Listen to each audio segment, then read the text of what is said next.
You're not part of the family, so just stick to being a maid. I was invited to a celebration for my brother-in-law's son. But since I was not considered family, I was told not to sit with them. A daughter-in-law who can't have children is just useless. That wasn't the first time my mother-in-law had blamed me for not having children. But what followed was an unexpected truth. My name is Gina, and I'm 30 years old. Even after getting married, I continued to work as a company employee. My husband is 33, and we have been married for 4 years, but we don't have children. We were not actively trying for a baby. But there was a time when we were conscious about starting a family, yet it hasn't happened yet. I wondered if there was a problem, and after checking, it turned out that the issue was with my husband, making it difficult for us to conceive. He asked me not to tell his parents that he was the reason we couldn't have children. After further discussions, we decided not to seek treatment and to wait for nature to take its course. The chances are slim, so it's likely that it will just be the two of us forever. There will come a time when we'll be asked to find out why we can't conceive and to share the results. But when that happens, we'll think about it then. Little did I know, this decision would start a hellish chapter in my life. My mother-in-law, in her late 50s, believes the reason we can't have children is because of me. She tells me to quit my job and focus on getting pregnant. And accuses me of refusing to be intimate with my husband, even intruding into our personal affairs. That's when the insults began. Via text, she blames me for not being able to have children, calling me a useless daughter-in-law, and accusing me of embarrassing her son. At first, I replied with a "I'm sorry." But as the frequency of these messages increased, I stopped responding, and then she would call.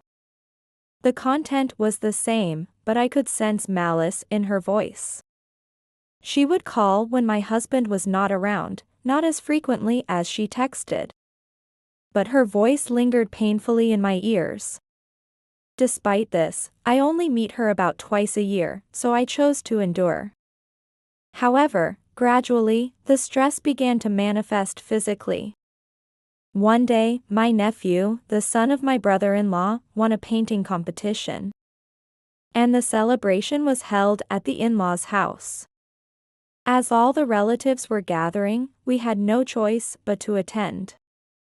It takes 2 hours by car to get to their house. I started to feel pain in various parts of my body, and being in the car for 2 hours was honestly tough. The prospect of meeting my mother-in-law also added to my anxiety. I would have preferred not to go, but my relationship with my brother-in-law and his wife is good. And I actually find their son adorable, and both my husband and I dote on him. I decided to go, thinking that if we took turns driving, it might be manageable. But at the last minute, he couldn't join me because of work. I drove alone, and he would join later using public transport. I told him I would wait until his work was finished. But he insisted it would be inappropriate for both of us to be late to such an occasion. Lacking manners as adults, so I reluctantly went alone at the appointed time. When I arrived at the in-laws' house at the designated time, none of the other relatives had yet arrived, and I was the first one there. However, as soon as my mother-in-law saw me, she snapped, "You're late." When I entered, I saw that nothing had been prepared for the celebration. Only the materials that seemed to be used for it were left unattended. "Hurry up and get ready. We're running out of time." Shocked by her cold words, I asked her to repeat herself. "It's your job, isn't it?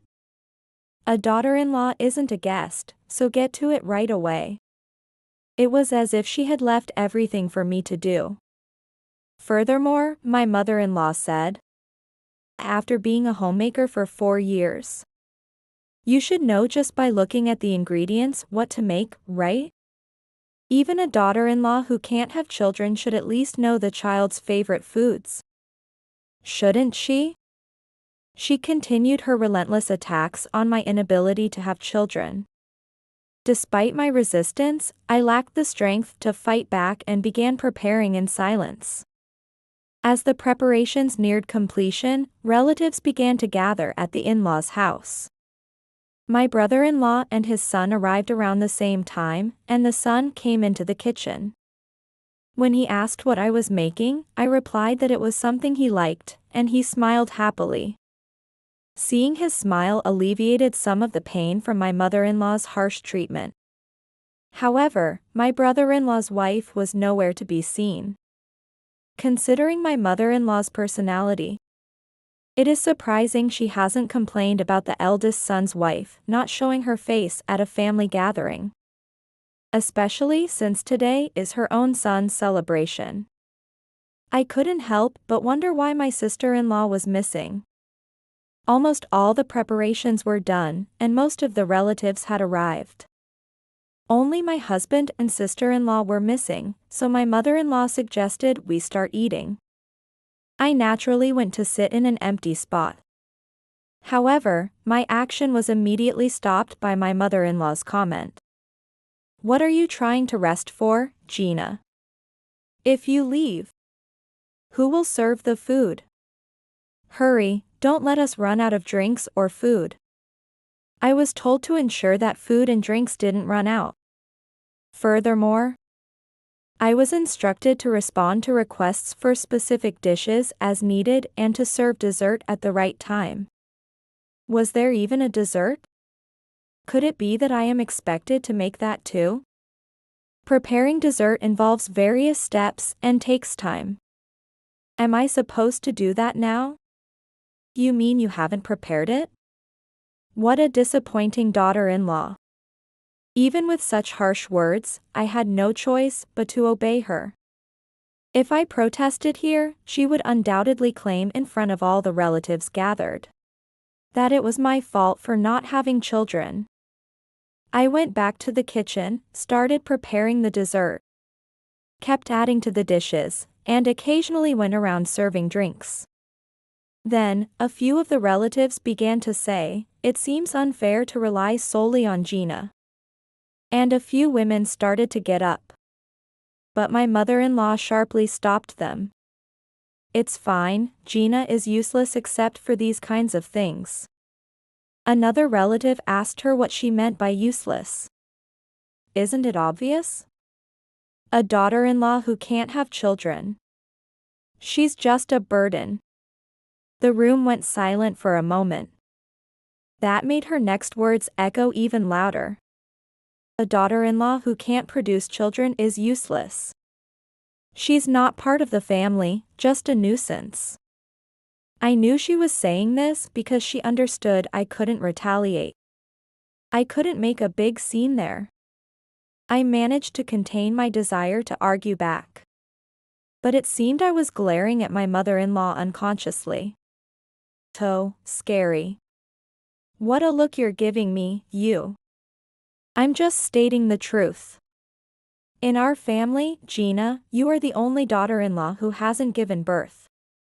She sneered as she repeated, "Useless, useless." One of the relatives, sensing a heated situation might arise, took my brother-in-law's son to another room. I thought it couldn't be shown in front of the children. But in front of the adults, my competitive spirit grew a bit. Just then, my husband, having finished work, arrived. He entered with a cheerful apology for being late. But he sensed the atmosphere was unusually heavy. He whispered to me at my side. I told him about what my mother-in-law had done. The other relatives were there, and knowing I wasn't exaggerating, no one interrupted. After hearing everything, my husband seemed to become somewhat supportive of me. He might even admit that he was the cause.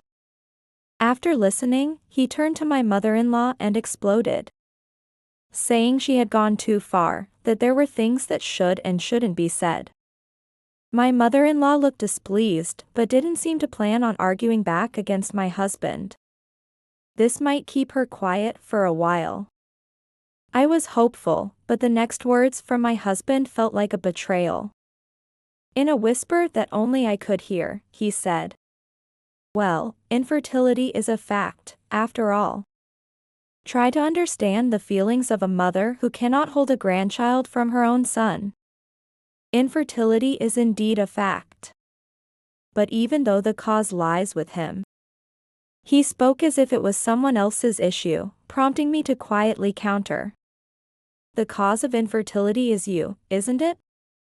Why should I endure unreasonable accusations when it's not my fault? If you're going to go that far, say it yourself that the cause of infertility is yours."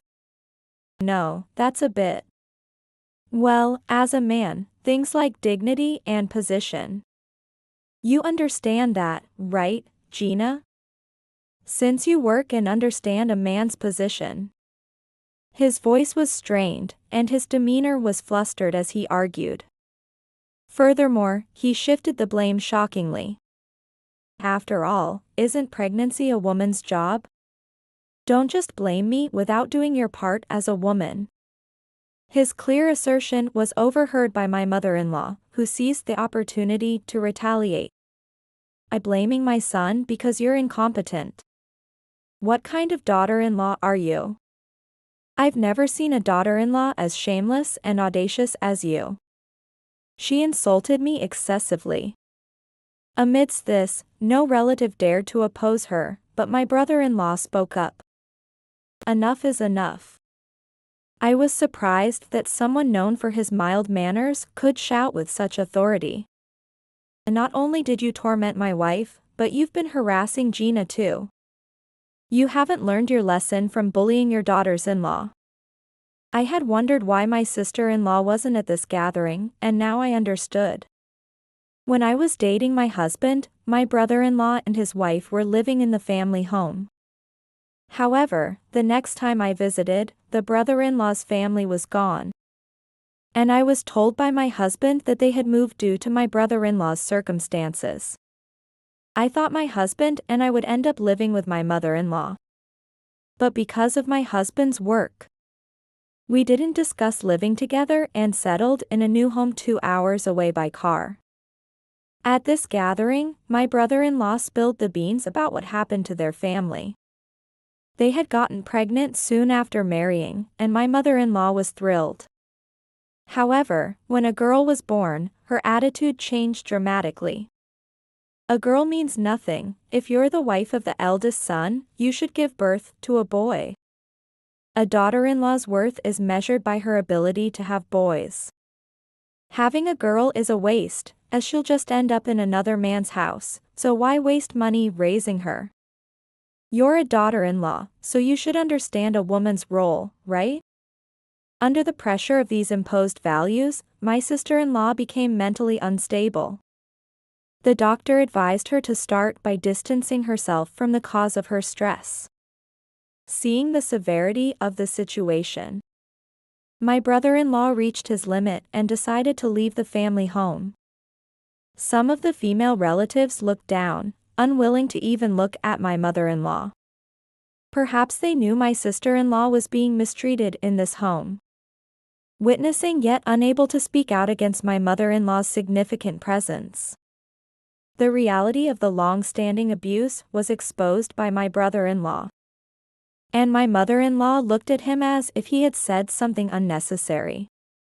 But he seemed unfazed and said to me, "Gina, you can go home now. There's no point in enduring this anymore." My husband protested, telling him not to decide on his own. But when accused of not defending me, he fell silent.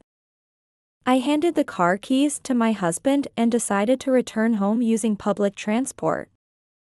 I turned my back, nodding briefly to the relatives. Then my brother-in-law approached and whispered in my ear, "Gina, you should take some time to think about the future." It was as if he was saying there was no need to endure anymore. And I left the family home feeling utterly refreshed. thinking I would be freed from all the social constraints. I returned home before my husband and packed my bags. Of course, I didn't forget to leave a divorce notice in place of a letter. My husband seemed a bit panicked when he saw the divorce papers. He contacted me immediately, but started saying, "Don't make a big deal out of a mother's occasional nagging." I had endured daily calls and messages demanding grandchildren, and insulting me for not being able to conceive. Enduring all that only to be dismissed as not part of the family. How could I continue as a family when, hearing this, my husband sided with my mother-in-law and treated me as the villain?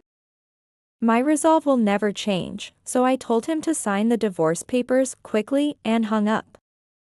My husband didn't understand why I was so adamant, and kept sending messages and calling like a broken record.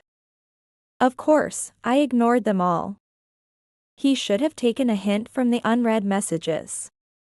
After hearing that I wanted a divorce, my brother-in-law and his wife helped find a place for me to stay. They also helped in many other ways. It seems they too had cut ties with my mother-in-law after the incident at the celebration. They stopped sending money home along with severing ties. My mother-in-law was unemployed and not yet of pension age, relying on her sons for financial support. While she had some savings, maintaining her lifestyle without their support would be challenging. Since my husband earned less than I did, his salary alone wouldn't suffice for both living expenses and supporting his mother. The boasting about being able to send money home was possible, because I supported our living with my salary. If our divorce was finalized, my husband wouldn't be able to support his mother's lifestyle with his own salary. Soon after we separated, the impact became evident. My mother-in-law, cut off from her son's financial support, was forced to reduce her standard of living. Accustomed to anything but frugality, she couldn't manage a modest lifestyle.